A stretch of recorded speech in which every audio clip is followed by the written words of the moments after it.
Il y a une question qui se pose, mais que représentait Laurent Gbagbo pour la France selon vous? Alors, il était gênant, visiblement, il gênait pour plusieurs raisons, parce qu'il a un profil complètement atypique. On n'a pas l'habitude de voir ce genre de président arriver à la tête d'un pays de la zone franc.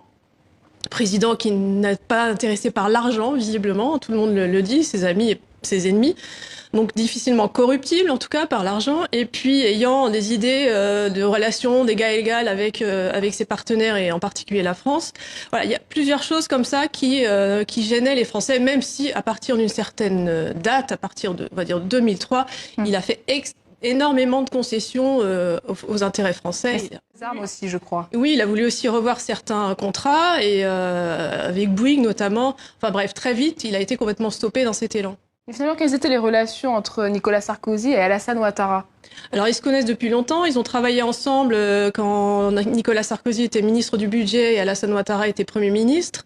Voilà, et puis ils ont évolué dans des cercles qui étaient à peu près les mêmes. Donc ils se connaissent, et je crois qu'à un moment donné, Ouattara a dit que Nicolas Sarkozy était son plus grand ami ou un de ses plus grands amis.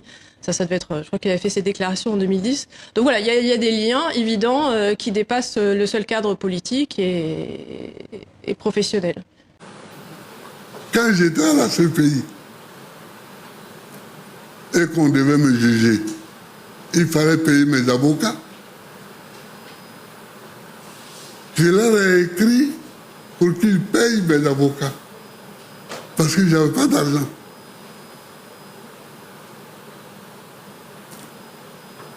Ils sont venus dans l'enceinte de la prison, à 3, pour me dire comment vous n'avez pas d'argent.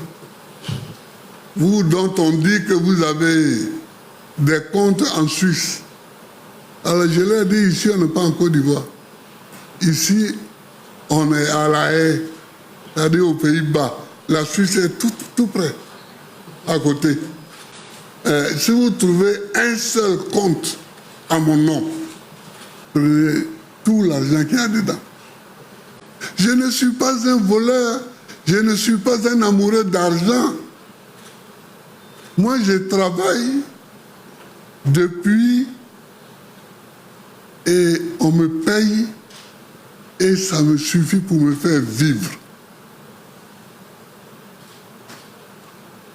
Et je m'en compte ici, à Abidjan. J'ai toujours indiqué, quand j'étais en prison, le numéro de mon compte à Abidjan.